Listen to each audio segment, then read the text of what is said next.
Hello and welcome to Black and Sober, the podcast. The aim of our podcast is to connect with people from a drinking culture, especially those like us from the Black community who have chosen to go against the grain and enjoy life without alcohol. We started this podcast because we struggled to find anyone from similar backgrounds willing to share their sober story. We encourage others to take the plunge as we have and share their experiences with us. We would like to thank 12 Way Studios for allowing us to record our podcast here. They too believe in the cause and are willing to offer their support as we try to elevate our community and spread positivity. Okay, and welcome. Right, so I'm Alicia, I'm 36 and this is my husband Ricky. Hi, I'm Alicia's husband Ricky and I'm 39. Oh yeah, you are, aren't you? So I'm a mum. We're parents. So we've got 3 lovely boys together, and we both work full time, and we're just enjoying bringing up our family really, and we just wanted to sort of share our story of how we got here to become sober. So today I think I read that I'm 152 days sober, so almost 5. I think I'll be 5 months tomorrow. 5 months, yeah. 5 months tomorrow, and It's gone quick. it has gone really quick. But we've done a lot of stuff in those 5 months.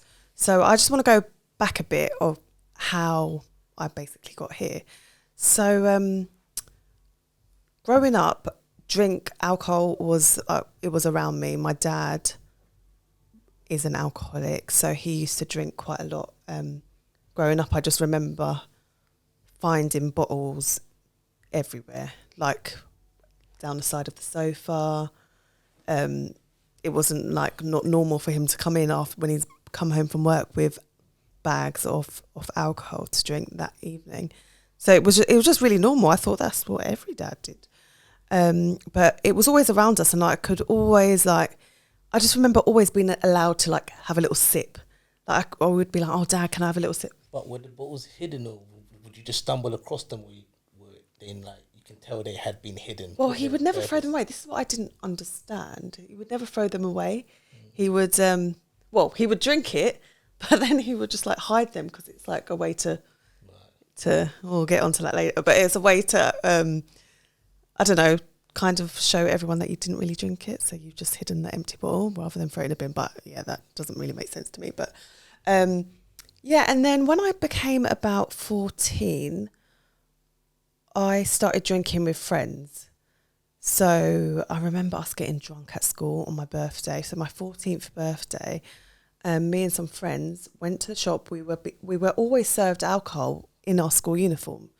I remember my friend told the shopkeeper that we were at college, so we were old enough, and we still had to wear a uniform to college. So the shopkeeper believed us, and so my first sort of drinks were I'd go for a Lambrini and go for a Bacardi Breezer. So it was always I loved a Bacardi Breezer. So, but I was a massive lightweight. Well, I've always been a lightweight, but I won Bacardi Breezer, I would have been really drunk. I think that's all I drank at lunchtime once. And lunchtime? At school, yes. Okay. But that was just one time. That was the only time I got drunk at school. But I remember my birthday, and I remember getting chucked out of both my lessons. After, Did they call your parents or anything? No, we didn't get caught. I got reported to the head of year because I think I don't know what I did in the. I did something, and then a teacher caught me, and just being silly. I was. They knew you were drinking. No, they didn't know we was drinking. They knew I was just being silly, and they just thought I was being silly. They just thought I was being normal, and I thought, oh damn it! Well, I remember going into the room, the head of year's room, and I was thinking, I hope they don't smell alcohol of me. But it was me and my friends. We used to just drink at the weekend.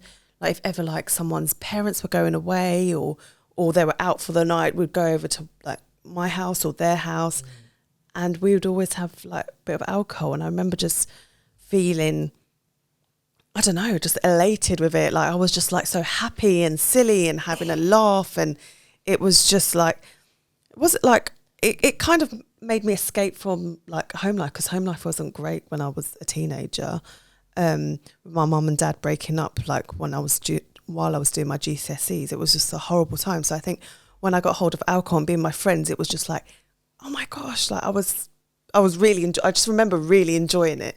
Like, luckily, I didn't do anything too serious at that age. Like, I didn't like, I wasn't like getting with boys and getting drunk. Like, I was being quite innocent with it. I was just being really silly and stupid with my friends, my girlfriend. Sure, Yeah. Getting jokes. Yeah. And then I started drinking as like in my late teens still, just binge drinking, throwing up. I always used to throw up all the time. Everyone knew me as the one that always threw up. And then, so that was it, like binge drinking. And then at 25, well, we got together when I was in my early 20s. And I think I remember being when we used to go out at the weekends, we used to go out clubbing or something. I was always just getting sick. I was just always getting sick. It was just binge drinking. To rescue you. Yeah. Like if I got too drunk anywhere, giving myself concussion stuff, because I used to just be like, my friend used to describe me as like a floppy newborn baby when I was drunk. Like I literally used to bang my head, but I still kind of... You mad when you was drunk? I remember you called me to the club one time. I can't remember where it was it in Kingsbury? And you with all your girls. Yeah. And I came in there by myself. I had to come through the club by myself, walk past security into the girls' toilets. Oh yeah. Take you out of the club. Yeah. Just silly things like that. And then I became a mum, and I had no choice but to kind of calm down. But I still miss that, like being able to drink and have a hangover and not have like the parental responsibility. I think when our first son was born, I remember having just a small handful of hangovers, and it was awful, like just trying to look after him the next day. It wasn't fair on him. But it was like a real handful. It wasn't often. It might have been like if I went out to a Christmas party or a friend's party or a birthday. It wasn't regular. It was occasions. It was occasions. Special occasions. Yeah, I wasn't drinking all the time at home or anything like that. And then we had our second son, and I remember things were a bit stressful between us. And then I remember after I had him, that's when my drinking kind of ramped up. So we would do it more at home because we had two young kids. We didn't really go out that much. So we started drinking at home, or I would always say yes to if anyone invited me out, I would always say, yeah, like whether it's a mum's dinner Even if you didn't want to be there. Even if I didn't want to be there and I didn't really like... It's your getaway. You escape. Yeah, so I would go out and just drink. I just remember drinking and over talking, and it just wasn't a nice... I don't know. I just didn't feel like I was fully happy then, but I thought I was happy at that point. And then we got married, and that was like, I think that was when we were drinking at our worst. Like I was drinking, like having blackouts. I think I blacked out on my wedding, which I was really upset about. It was at the end when we was in our room on our own, yeah. But like I was just like, you had to carry me into bed in my wedding dress, and yeah, that's not really a happy memory. I mean, the day was amazing, but just mentally I was just not there. And then that was at the height, isn't it? That was at the peak. And then it's crazy. Yeah, and then I started to try and moderate. I remember I had like a drinks measurer. Yeah, because we weren't measuring our spirits. We were drinking. So I think when my second son was born, it was the whole mum's drinking G&T was like classy and stuff. So I started to drink gin, and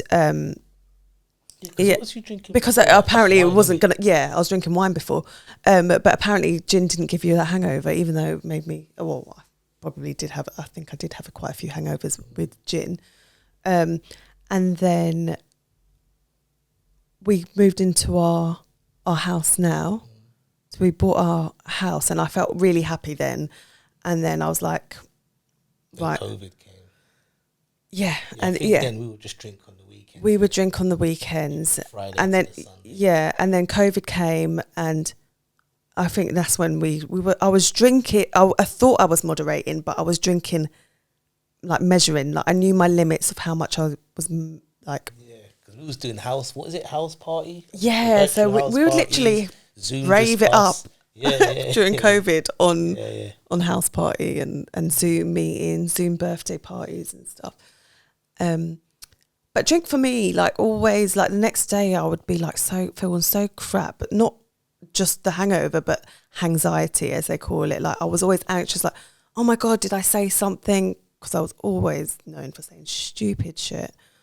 Did I do anything? Did I hurt myself? Like I've hurt myself a couple of times doing silliness or just falling over. Check yourself in the mirror, make sure all your teeth are still in. Oh my God, thank God. Only cuts and bruises. Thank God. Yeah, I would always get like some random cuts. I'm like, oh my God, how did I do that? And then we had our third son, and things were like a lot happier for us, but we still found ourselves in drinking at the weekend. Like when I eventually went back to work, you know, as soon as it got to the Friday, I thought, I'm entitled to this time. I'm going to go and drink. And we're going to drink. We're not doing anyone harm. Kids are asleep. Kids are, you know, It's our time now, sort of. It's our time. And we need a drink to sort of, I would say, enjoy our time. Yeah. And we did, yeah. And anyway, fast forward to the beginning of this year. I think the last straw was, well, one of the last straws. There was a lot of things. So we went to a wedding, your friend's wedding, and I don't remember what happened there, but yeah, and I don't remember what happened there. I was drinking, and one minute I was there, the next minute I was knockout. All I remember is you taking me carrying me to the car, and what happened was, I don't know, a bit of a blur. I'll tell you what happened. You was used to drinking with your measure yeah, and this guy behind the bar weren't using the measure Yeah, his measure was his 2 eyes. And he was just pouring it in. Yeah. And so I'm thinking, oh, I'm having 4 doubles when I'm having 4. Each drink was a quadruple, easily. Yeah, is everything okay? You weren't having doubles. He was having quadruples. Yeah, but did you know at the time? At a wedding, innit? I myself was having quadruples. So yeah. It was what it was. Like, he was around me. We was in a safe environment. Yeah, like my people. And I think that's why I relax a bit more, because, you know, the kids are being looked after. We're at a wedding, like. But anyway, I just blacked out. And then the next day, I think I had to, like, work and look after my youngest. And I just felt really, really shit. I was just like, what have I done? Like, I've been moderating for, you know, I think only since the new year. So this was from New Year to March. I was really thought I was doing well. And then that happened. And then other things happened. I just started not to enjoy drinking. We started like having stupid arguments when we were drinking. Like arguments that you know, from things that happened like years ago that we had already sorted out, dealt with. I was bringing it up every time I was drinking. And then by the morning, we were fine with each other. So it was just like a pointless argument. And then I think my kids, the older two, started to get a bit older, where they would like hear us, and like maybe they would also see me being a bit silly, being drunk. And I thought, do you know what? I don't actually want them to see that, because I grew up seeing my dad drunk, and I don't want that for my kids. And then you'll tell your story in a minute, but you then started to become sober and not drink, and you did your bit. And it was about 3 weeks where you weren't drinking, and I found it easy really not to drink when you weren't drinking, because you used to go and buy the drink for me, and I didn't really have to buy any drink. I didn't have to pour it myself, because you would just be there waiting on me. I knew that if you was drinking, I'd have no problem drinking. Yeah, because you're not the one doing it. Don't have a drink. Why are you drinking to that? I knew that if all I needed to do to be allowed to drink was get you a drink. Right, yeah. Yeah, so anyway, you stopped drinking, and you were telling me your experience with not drinking, but you'll get onto that in a moment. And when you were coming back and telling me stories about not drinking, it kind of made me think, I can do this as well. And then literally, I just remember one day thinking, I'm going to stop drinking. Because I was thinking of, I'll stop in September because I've got my friend's wedding, I've got a hen do, I've got a holiday, all-inclusive holiday, like why would I not drink? And there was something else. I think our son's communion. Yeah. I thought, I can't drink at all, I can't not drink at these events. Let me start in September when, you know, the summer's over. School's gone back. Yeah, but then I thought, no, do you know what? I'm going to do it now, because I've got all these events. Imagine if I like experience these events sober, like that would help me like not drink for longer. So then I decided, and I just what's the word? I just emerged. Took the plunge. I just like submerged myself into reading about being sober, listening to sober podcasts. So I listened to a podcast by the sassy sober mum called Sober Stories, and oh my gosh, it was just like, wow.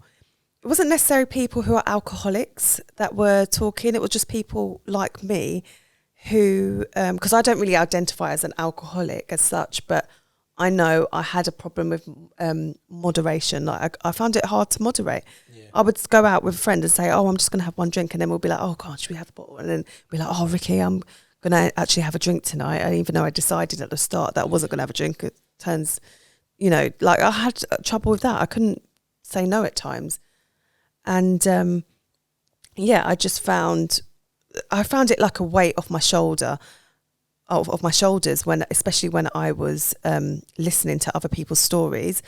I also started reading books. So I read Catherine Gray's The Unexpected Joys of Being Sober. I read a book by Claire Pooley. So you listen to podcasts more or read books more? I did both. So I read a book by Claire Pooley called Sober Diaries, I think it's called. So when you listen to these podcasts, did you just listen to audio or did you like watch them? No, so it was all audio, the ones that I was watching. Okay. Apart from the ones with Dapper Laughs, Daniel O'Reilly. So his ones were kind of the ones that he was talking, the ones I listened to were sort of with men. I think he does visuals with that. So yeah, I just like, basically I needed to keep on listening and reading, and I'm reading one at the moment by Professor David Nutt, who was an advisor to the government here on drugs and alcohol, and his scientific findings of basically doing tests and stuff on alcohol and how it reacts to how humans react to alcohol. Really interesting. I've only just started this book, but already I'm loving it. It's really good. I think a lot of people, even if you... So scientific findings like what? Like interaction with the body, the yes, brain? so how... So not scientifically how the drink's made. Yeah. The effects on the body. So the effects on the... I'm currently reading about the effects on the brain, so that's really interesting. Why you black out, what it does in your brain while people drinking have blackouts. So really interesting stuff, and I can't get enough of it. Like now I'm just like, oh my gosh. But what made us do this podcast in the first place was I started to listen to some podcasts about it. And I remember one time, because my brother lives in Wales, and we were driving to Wales, and this was at the very start of it. I think it was only like 2 weeks in, and you were like, oh, once the kids are asleep in the car, let's listen to a podcast. Downloads. I remember. I got brownie points for that. So you were like, download some podcasts. But so I was trying to find podcasts for people that you could relate to, because I can relate to ones from women speaking and mums speaking. But I wanted ones of men speaking for you. But then I was trying to find one of like maybe black men speaking, and there was none. And there was not. And then I actually realised, hold a minute, there's none of black women either. So I'm like, there's no, I just didn't find it. And I don't think it's because of the people that are doing these podcasts. I just think it must be us as a culture not talking up about it. Very proud and very secretive. And denial. Could be denial. I don't know what it is, but it would be really interesting to this is why I'm doing this, so we can connect and hopefully find people that want to talk about it to help us. And then so I've just... That's 5 months. That's what I've done with my 5 months so far. And yeah, I'm really enjoying it. I'm enjoying the like beautiful sleeps that I'm getting. I'm enjoying my weekends where I don't feel like, even I would wake up on the weekend like not hungover as such, but I still feel a bit groggy when I was drinking. Even if I drank like one drink, like I would still like, it would still disturb my sleep. couldn't sleep. And if I did go heavy on the drink, it would take me about 3 to 4 days for my body to actually regulate and like relax and sleep. But then to shake it off. Because it actually takes that long for alcohol to exit your system.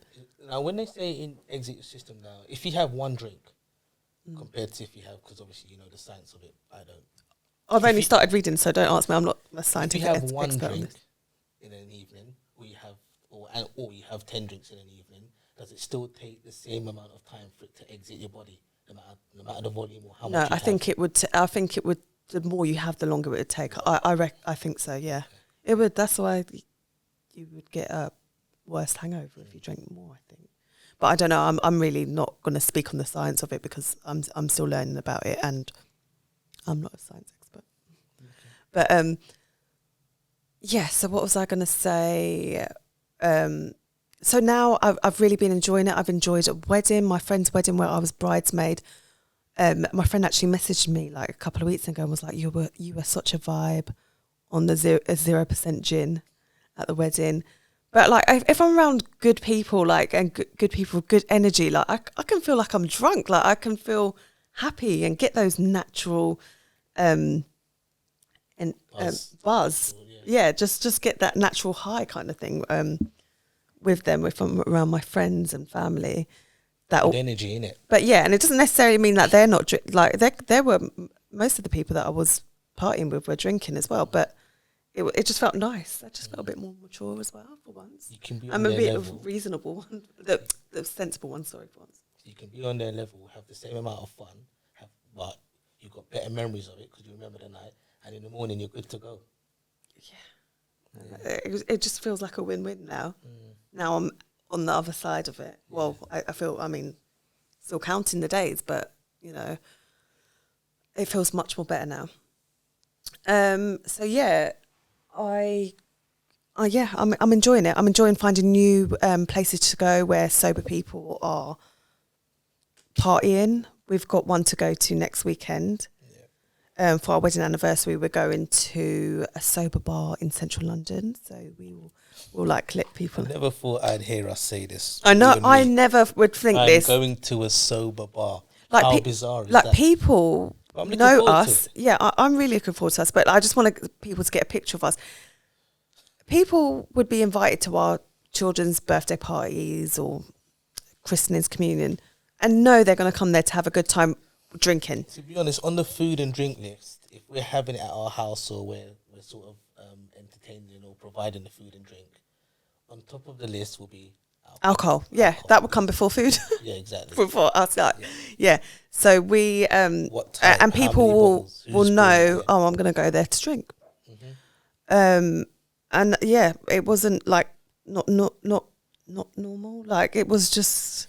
That's how we've It was celebrated. Normal. It was normal at the time for us. But now that we just look back at it. Yeah, I mean, we had like I'm not gonna lie, we'd had some good times, but then there's some like stories that I'm like, oh. We had good times. I mean, the kids. The main thing is the kids had a good time. Like the kids, I don't like. I can honestly say, I don't feel like my kids missed out because we were drinking. No, absolutely not. But I could have enjoyed that time with them a lot more. Do you know what I mean? Like I could have. Kids didn't miss out. We did. We missed out. Did. Yeah, that's a good way to put it. Yeah. So yeah, that's my story really. I don't know. I think like as we get on along with like sort of episodes doing this, things will come to us. But do you want to take over, babe? Yeah. So my experience with drinking, I'd say the first time I ever had a drink that I can remember was when we was on holiday, when we was kids, because obviously. Do you want to give a bit of a backstory then, how we got together? Yeah, so my auntie is Alicia's godmother, and my auntie and obviously your mum were best friends growing up, so it was inevitable really that your mum's first child would be my auntie's godchild. So we knew each other since we were born, basically. We got pictures of me being at your first birthday party and whether it was birthdays, Christmases, holidays, summer holidays, whenever there was, basically, whenever my auntie and your mum was linking up, we would see each other. Yeah. So we went on holiday. I think I was in... We went to like a UK holiday, like a caravan Willicombe holiday. Bay it was called, I remember. And I met a few, it was in Devon. It's about 5-6 hour drive, and Ashley was really young, my little cousin. I think... So I came with my mum, dad and my brother, and then you came with your auntie, cousin. Yes, my auntie's daughter, yeah. my auntie's only child, and my cousin. We were best cousins at the time. But, yeah, so I must have been about... I think I was just... You was a teenager. I think you was in year 7 or year 8. Year 7 going on year 8. It was in the summer. It was year 7, year 8 or year 8. Anyway, we was in the bar one night or in the club where they have the children's entertainment. And your dad was like, Ricky, do you want to have some of this? Did he give you... Oh, sorry. He gave me the whole bottle, the whole buckle of hooch. It was the orange flavour hooch. I just think that's like our eldest son's age now, and I would never... but we was on a family holidays hooch. You know what I mean? But to be honest, to give me a sip or something, but not a whole bottle. But you know what? To be honest, after I had that drink, I never started drinking from then. I had that one little drink. I never drank again. It's not like that started my drinking journey. Like I said, it's just so ironic that my dad gave you your first drink, and then we're bloody here. Yeah. So then, and then the next time I remember drinking was at my grand's birthday party, and I think I was in year 9. It was the summer between going in year 9, from year 9 to year 10. And it was a big barbecue at my grand's house, and everyone was there, all the elders, the cousins, everyone was there, family. Surprised you weren't there, actually. Was you there? No, I don't think you was there. And it was, there was a bar, but it was sort of, my uncle's friends was doing a bar. And me and my cousins, we was running up to the bar saying, my auntie so-and-so wants a drink. Then we go back it ourselves. Uncle blah, blah, blah sent me for a drink. This time, I think it was brandy. It was Martell, brandy and Courvoisier. Wait, did you know what to order?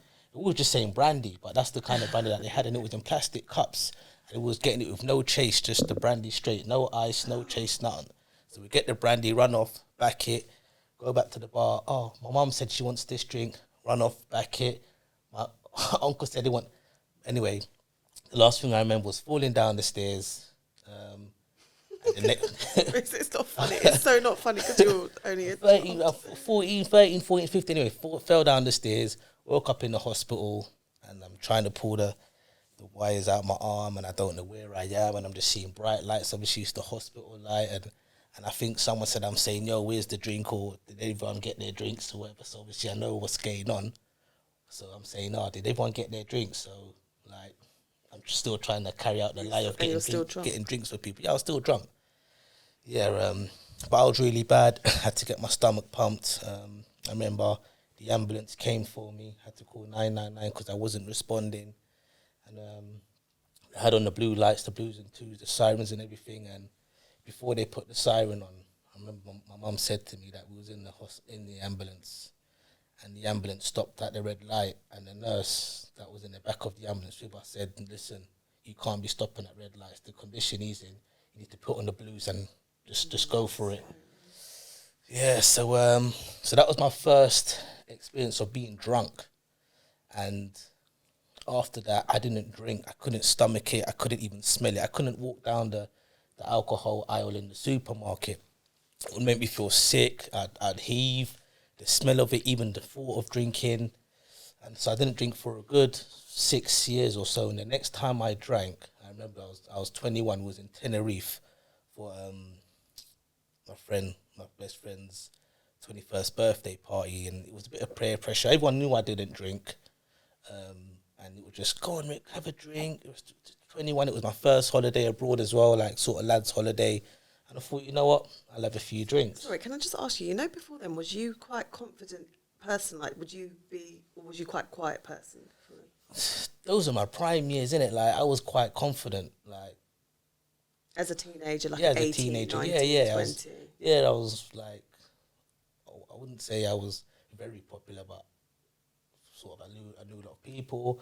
A lot of people knew of me. Anything I'd done, I was good at. Went to sort of loads of colleges. I was good at football. I knew most of the main people from there. So I was confident that in that way. So where was I? That was the first time I touched a drink again. In Tenerife. But even then, had a few drinks. I don't even think I got drunk on that holiday. I was scared. It was the first time I had drunk, and the last time before that I drank. I was in hospital, so I was drinking just to sort.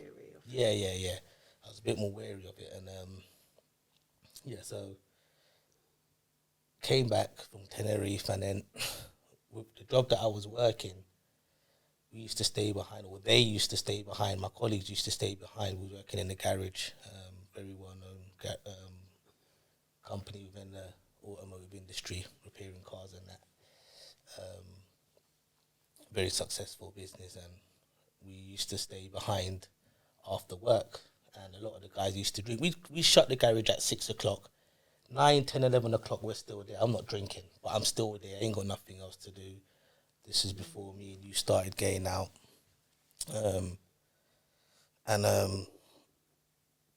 They used to drink, and then one day, again, peer pressure, have a drink, Ricky, have a drink. Nah, don't want to drink, have a drink. Nah, don't want to have a drink. The day I said yes was the day my drinking started, because it went from 1 drink to 2 drinks to, again, finishing work at 6 o'clock, drinking, staying in the garage till 9, 10 o'clock. And the days that I didn't work, on my days off, I would go to the garage after closing time and link them. So I'd link them to drink. I'm not even working now. Yeah. And then hooked in now. I'm hooked in now, and this was going on for about maybe 3 years. Then obviously me and you started going out, and then it toned down a bit because I didn't want you to obviously see that side of me. Me and you would still go out and drink. Yeah, I'd still have a drink, but it wasn't that much. It wasn't that much. When we first started getting out, this was every day, drink every day. Spirits, not beers or Heineken. It was dark spirits. It was brandy or whiskey. But you weren't drinking every day, though. No, I'm in the position. You weren't. Then we didn't actually drink that much. No, that's what I'm saying. This was before me and you and I. Oh, and then when me and you started going out, I toned it down so you wouldn't think, right, later this guy's drinking every day after work with his workmates. And even when he's not working, he's going to work to drink. So, from then, that age was about maybe 23 or 24. And then, as he said, we was drinking, had our first child. We just continued to home drink, and then you drank with friends at work. Yeah, I wouldn't really go out to drink. I wouldn't go out to the. You wouldn't go to the pub or anything. Yeah, after work. If I was to drink after work, it would be at work. I wasn't a person that could drink in a bar or in a pub, go to there for hours and sit down and watch football and drink. If I wasn't drinking at work, it would be at home or at someone else's house. It would have to be in sort of a comfortable environment where I haven't got a watch face or we're not in public. I'm around people that everyone in the room I know. So if worst came to worst, I'm in safe hands, or I'm not in the public eye, basically. Not that I'm a celebrity or anything, but no. you know what I mean. Yeah. So. And then how did that end? It got to a point where, when we're home drinking now, we're talking about, so in the last sort of 5 years or so, drinking every weekend, drinking a good amount of spirit at home, drinking after work. Again, even though my job had changed and the people, I wasn't with those garage men anymore. I'm in an office-based job now, and you know what it's like in an office environment. Friday night, we'll have a drink. Even on a Monday or Tuesday night, we're meeting clients, we're taking clients out. Any excuse to drink. We used to work across central London. Any excuse to drink. The sun's come up today, let's go and have a drink after work. It's raining, we want to go to the bar after work. Any excuse, so... That's the British culture. That's the British culture, and as I say, I was a home drinker, so I'd go to the bar just to show face after work. I'll have 1 or 2 drinks, or if they're having drinks in the office, I have 1 or 2 drinks. And I'd be like, guys, I've had enough now. I'm going home. I see you tomorrow. But what I was really meant was, I'm just getting started, so I want to go home and finish off. So I'd rather drink at home than out, sort of thing. And as I said earlier, like to justify my drinking, or so that you don't give me a hard time, I'd on the way home, oh, babe, I'm having a drink. Do you want a drink? Or if I knew there was a possibility where you may say no, I'd just bring it anyway and I'd pour it. So you've got no choice now. I never had to pour my own glass of drink at home. It was always topped up. But not in the, like, I'm going to say this and people might think, oh, that's a bit sinister. Like, it wasn't like I fully wanted to do it. It wasn't like he was getting me drunk because I'm not much use when I'm drunk. To be honest, even if she didn't drink it, like, it was just so that I could say, well, you got drink, so why can't I drink? You got a drink, basically. If you ever said that to me, you wasn't enabling me to drink, knowing that I had a problem. Exactly. It was about your problem. Yes, yeah. It was a way to mask my problem. Excuse me. But I done many sort of, like going back to at the beginning where you said your dad used to hide bottles, like I wouldn't say I hid bottles, but I masked my drinking. You know, like I'd say, I'm only going to the shop for a quarter or a small drink, and you'd think I bought one drink, but I might have bought 2 or 3.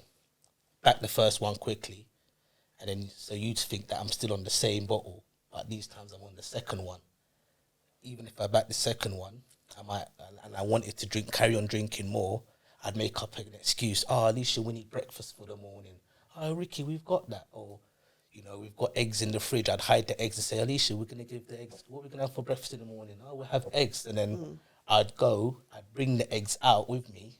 So if you've done that before? Yeah, Alicia, I did loads of things. Like, I didn't hide bottles, but I hid my drinking. Oh, my gosh. You know, you know, if I bought a bottle of drink and you said, right, Ricky, you don't need to drink all of that tonight.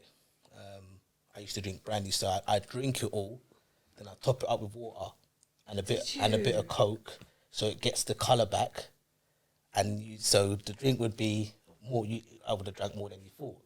Then if anyone I can't believe you've done it, because I've listened to so many podcasts of women that have because I particularly listen to women, but women that do that, like do it to wine bottles as well. Yeah. But I've never. Yeah, I used to do that. I've never thought to do that. It's never crossed my mind to do that. But I'd say I've probably done it out of the years of drinking. I've probably done it maybe a handful of times, maybe 5 or 6 times. And the reason I stopped doing that is because I think one day someone came and I poured them a drink of the drink I had topped up, and they were like, "What's this? This is weak." Or, "Is this a new?" And I was like, "Oh shit!" And the good thing you weren't there, because that is Ricky. Do you know how mad that is? You've just said that, because I listened to one last week, and the woman said that made her. The one that I was listening to said that's what, when she started to stop drinking, because she did that to someone. Someone came to her house, and she poured them a glass of wine, and it was water, and she was so embarrassed. That didn't make me stop drinking. That made me stop that particular trick, sort of thing. I want to know who you done that to. Yeah, so I can't remember, but this was years ago. This was, like I said, I only done that maybe, I'd say 6-7 times. I probably topped up the drink, just so you didn't think I drank that much. Yeah. But So when did you finally say to yourself, you know what? What made you say? I'd had enough of this. You know, I was putting on loads of weight. I was losing my confidence. It would make me confident socially, but within my sort of professional world, my career, my work in industry, liaising with clients and things like that, and even liaising with the boards, directors within my company, I couldn't speak properly. I was, I'd go into work worrying, could they smell the alcohol on me? Do you get anxiety? Yeah, and it didn't affect my work performance as such, and like I said, I've been drinking for the 10, 15 years, and I said, you know what, this is getting too much. I'm drinking too much. I'm spending so much money, and obviously it came to a point where I think there must have been about maybe 3 weeks, 2-3 weeks where I drank every day. Not the thing is, when I used to get drunk in the house, I wouldn't slur and fall over. And Yeah, you a lot noticed of when I was people- drunk, but not you. No one would. I think you were could be drunk, steaming drunk, but people would say they couldn't notice it off the way that I was talking or just the way that I'm carrying myself. They could tell I had a drink. I but could no tell one- your voice though. Your voice used to. You really could tell me annoy because you're Oh my my wife, gosh. but again, out in public or Yeah, around people, other they wouldn't people know. wouldn't notice, So, no.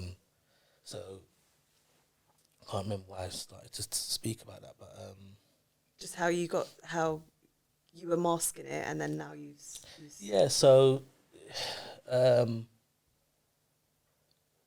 to So would people smell it off me taking my son on a Friday? Sorry, on a Saturday morning to football. Obviously, Friday was always a heavy night of drinking.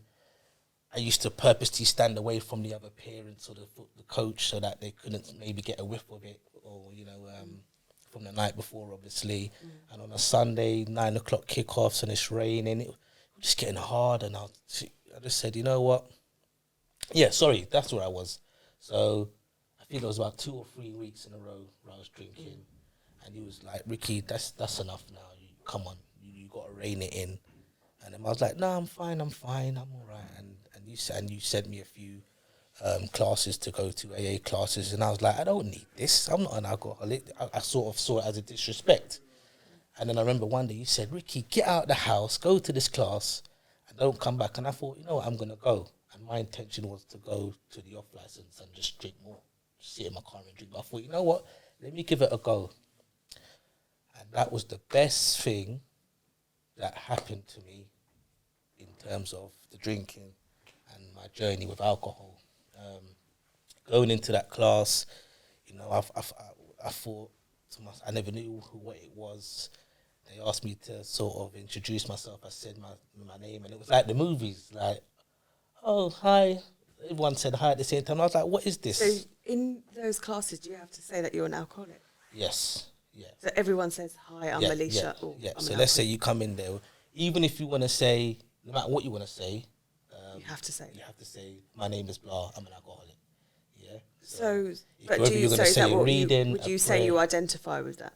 Yeah, I said it because I was, yeah, Okay. yeah. So I didn't think I was an alcoholic at the time, or I had problems at the time, but Because you don't, your Thinking back typical alcoholic, people would think yeah, it doesn't. you function now. It doesn't look like you. I was like, I go to work, I look after my kids, I'm a good dad. I thought I was being a good husband at the time.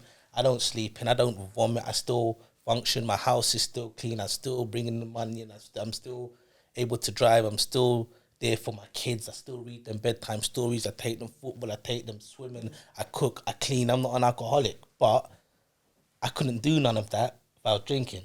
If you was going out, or if I knew I was going to have the kids by myself or have to do housework or whatever, I know that I would have my drink there. Couldn't do it without it, or I'd find it harder to do without it. And, so anyway, I went to the class, and I sat at the back, and I thought to myself, this is long. I'm never coming to this again. People are saying, "Hi, my name is blah, I'm an alcoholic." And people are telling stories, and I said to myself, I'm never going to come to this again. You mad if people asking me if I wanted to share. At the end, people trying to talk to me. I just sort of kept it moving. I just left quick. Oh, so you didn't share that first meeting? I didn't share that first meeting. I've just obviously said my name because you got new people in it, and so. Oh, okay. But I found myself there the next week, and I said, all right, I enjoyed the first session.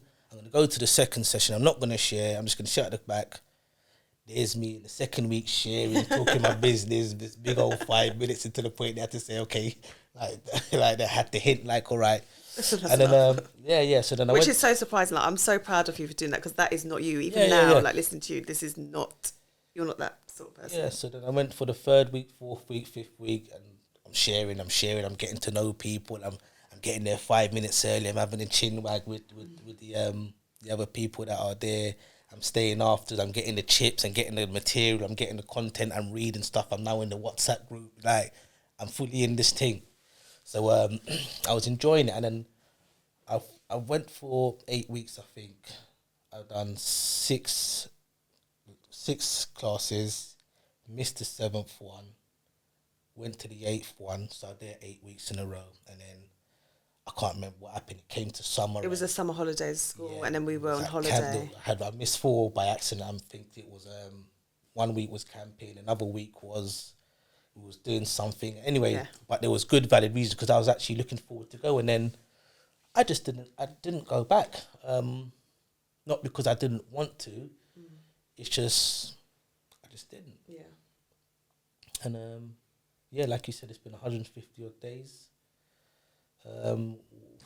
Things that I never thought I'd be able to do about drinking, I've done. Conquered sort of camping. What did we do? We done camping. We done our second child's communion. Went to carnival and didn't drink. Went to Morocco, 7-day, all-inclusive holiday. I would have never thought we would do that. And Like did all not that free drink. drink. Well, free was they free drink? Exactly. Like But there was one time, I don't know if it was the language barrier, I asked for a virgin. What was we drinking? mojitos. Virgin mojitos. And the guy wasn't too sure, and I knew, and I can see him. He had his back to me. He was pouring a drink, and I said to him, "Virgin mojito." He said, "Virgin." I said, "No alcohol." He's done that, so I thought, all right, cool. Sipped it, had alcohol in it, and I was gutted for 2 reasons. One, because I thought you've just messed up my streak. I think we must have been on what, over 100 days. Yeah, yeah, we were Over 100 days. Yeah, and so I was upset about that. And two, as soon as that went down my into my body just went. It felt different. Like I got a headache. Yeah. I just felt out of my comfort zone. And the old me would have said, if it had been a week or 2 weeks, and I would have looked left, looked right, and thought, oh well, I could use this, and then I would have drank it. Yeah. And then I would have said, oh my gosh, Alicia, this man gave me the wrong drink, and but because I was so thirsty, I just drank it, and then so I would have told you about it, so you would have been expecting a smell of me, and then I just would have carried on drinking the rest of the night. But I was actually upset. I thought, even though it was an accident and it was only one sip, do I start again? And I was genuinely upset. No, but everyone was like, "No, Ricky, don't worry, it's fine. Yeah. It's an accident." And then that's when I knew, sort of. Obviously, I wouldn't say I've made it because it's only been 150 days, 5 months, and you were a bit longer than me. Yeah.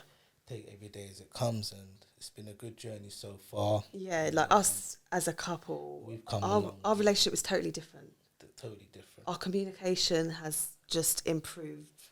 Yeah. So much. Yeah, communication. Respect for each other as well, because when we were drinking, I didn't have respect. I'd be like, "Ricky, hurry up, pour me a next drink." Like it was just like, do you know what I mean? And you were, because you were enjoying the drink, you were just like, "Oh, here you go." And if I found you was pissing me off or getting me, I'd fuck the measurer. She needs to go to sleep now, and I pour more in the drink. Hey, stick that in your, not pipe and smoke it. Stick that in your glass and drink it. Go to bed now. Sort of thing. So but yeah, since I've stopped drinking, had a promotion within my job. Yeah, there's so much positive things that have happened for us. It's just and even the kids, when I had that mishap on holiday with the drink being alcoholic by accident, even the kids was like, "Oh, Dad, does that mean you have to start again?" And and doing it for the kids, Yeah, because our older two are kind of old enough to understand, because we've been quite very honest with them. We've said, like, we've stopped drinking now because they knew us to drink, but we wouldn't let it affect them. Yep. But and even when you drink the alcoholic beers, the non-alcoholic beers, the 0% beer, they're like, "Dad, Mum, why are you drinking that? You're gonna have to start again. I thought you guys don't drink anymore." We're like, "Just relax." We have to show them the 0%, so they're on us as well, and it also shows them, don't give up. Stick to it, and you can do this. And also, I was saying this to some friends last night that I met. I want to show them that they can have a good time and not have to drink, because I think, like, a lot of the time, we drink for a drop of the hat. Like, we drink for any sort of reason. People are out with drinks, and I want to teach them that you can go to a wedding and don't have to drink. Yeah. I'm never going to tell them, "No, I don't want you to drink," blah blah blah. I'm never going to do that to them, because they will try alcohol probably when they're older. But I want to show them that you can have a good quality of life and not drink, and have fun and still be silly and still have them fun moments. and it You're a doesn't have to product be of your centre. environment, aren't you? So if they grow up seeing us needing to have alcohol, to have a good time, they're not Exactly, even and gonna, I don't want that. They're not going to find out for themselves. They're just going to assume, well, like my parents, they've been married for how many years? They've happily married. They've managed to stick together. Did we actually say how long we've been married for? No, we've been to. So go on, Ricky will tell you how long we've been together and how long we've been married for. So we've been together for. We got married on our 10-year anniversary of being together, actually. So we're about to have our 6th. We got married in October 2017. So our anniversary is actually next week. That's going to be our 6th year together married. But we've been together 16 years. 16 years. So we've been together 16 years and we've just got to this point. And exactly. so it honestly, it feels like... We started again, We've started, from the beginning. Yeah. Like, really weirdly, it just feels... Yeah. Like, do you know what? I have had, like, certain people just don't understand it. They don't get it. Why would we want to not drink alcohol? Why do we want to not have fun? But I've found I've had so much more fun in these past 5 months than I have had in a long time. Yeah. I agree. Just even the holiday that we went to with the kids and just not being hungover and just... it would be wake up and... We'd wake up early with them and like... And it would be like... Breakfast finishes at 9. We're rushing down at 8:40. When we were drinking, we were always rushing. When we got hangover, and it was just the kids would be up in the holiday. This holiday breakfast was there before there was open. Yeah, and we enjoyed it. It's like haven't got to sit and wait until 1-2 o'clock till your hangover's going and the so you can have the first drink and stuff. Sun's beating down on it was just lovely, and I feel like we're more present with the kids. Like, I'm so glad my kids aren't older and I've kind of missed this time with them. Like, I'm so glad they are the age that they are now. Because our youngest is 2. He only just turned 2. So when I look at him, I'm like, oh my God, I'm so happy that I've got like so much more years with you while you're still little and you won't even really understand this. So I just feel more present and I feel like a bit more of an adult with them. Just like, for example, and I'm not trying to like dig anyone out for this, but remember we had Riley's friend stay over a little while ago and he felt unwell in the night and we called his parents and they were like, oh no, we've had a bit of a drink. And this would have been us, like, so we're not like digging them out for it. He wanted to go home. He wanted to go home and they said, oh, we're going to get an Uber over because we've had a drink.